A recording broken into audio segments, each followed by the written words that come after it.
Hey, what's up gamers? Crapgamer here with Crapgamer Reviews, coming at you with another video. Thank you all very much for taking time out to check out one of my videos. I really appreciate it. Please hit that like and subscribe button because I would appreciate that as well. All the love and support has been fantastic and it means the world to me. And if you want to hit me up on Twitter at @the_Crapgamer or on Xbox Live MOH space Crapgamer, that would be pretty awesome. Been playing a lot of Battlefield 1 lately, some Call of Duty 4 Remastered. Things really kicking into motion tonight. We're going to be playing some Halo 5 via game night, so it's a good time to actually hit me up and add me on Xbox Live if you want in on all that crazy madness and see me suck balls at Halo 5.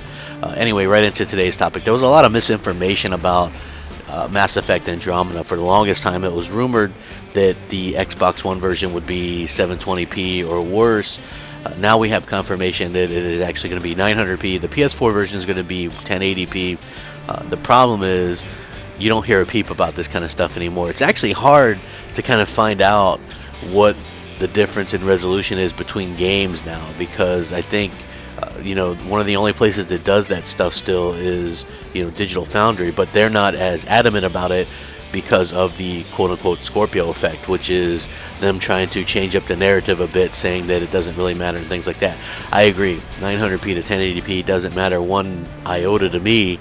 I'm definitely getting in on Xbox One, and I have a PS4 Pro, so I think that's even going to be at a higher resolution, something like 1400p or something like that, maybe 1600p. I don't know exactly, but it would be even higher. But I have, I play games on my Xbox, so at the end of the day, those things doesn't really matter to me, and there's virtually no difference between a 900p game and a 1080p game, and I play on a Samsung, 4K HDR TV, so I actually was hoping that this game would have been HDR. You would have thought they would have kind of implemented that, because that seems to be the way that EA is going with a lot of their titles and things like that.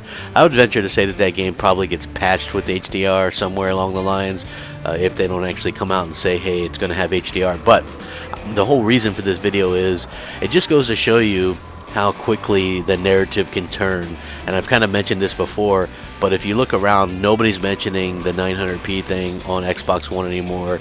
Very few people mention resolution anymore, and that is something that us Xbox fans have kind of dubbed the Scorpio effect, which basically means these people can't come out and say, oh, you're playing in 900p, that sucks, it's such a big difference. When they can't do that, because when Xbox Scorpio comes out and you see a much bigger difference between the 900 to 1080p, like say most games on Xbox Scorpio obviously are going to be native 4K, whereas on the regular PS4 it's going to be 1080p or less, and then on the PS4 Pro you're looking at anywhere between 1080p to like 1600p or 1800p.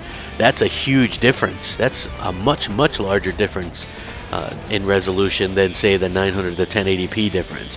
So people can't really talk about resolution anymore, and I think that was a brilliant move and probably a good calculated move by Phil. That was, or who knows, maybe it was just a happy accident.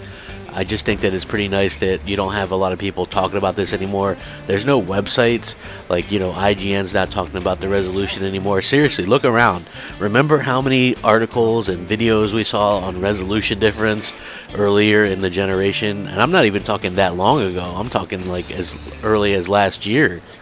We had people talking up resolution like it was some huge deal, and now we have absolutely nobody talking about it. I mean, if you're talking about it, you're kind of, I guess, a loser. I guess you're like on your last leg with the defense.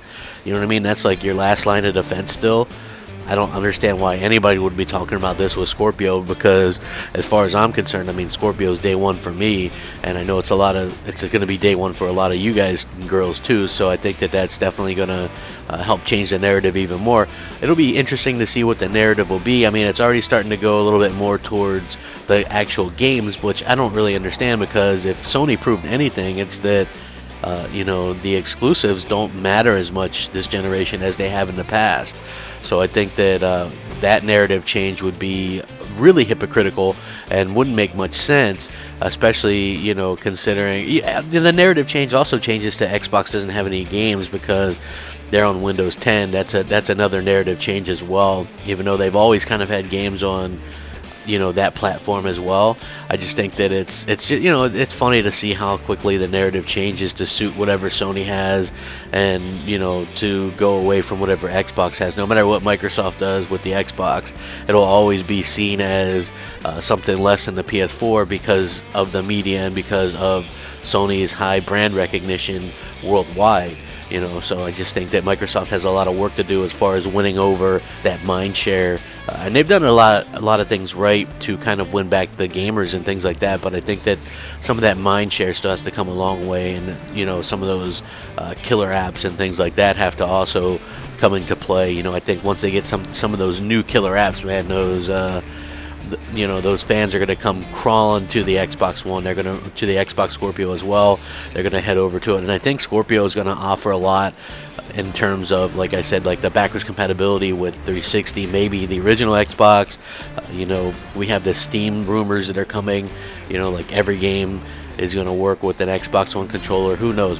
Phil Spencer could have megatons planned after megatons, because he honestly, whether you like it or not, he really just doesn't really believe in gaming barriers. So I think that that's interesting. So let me know what you guys think.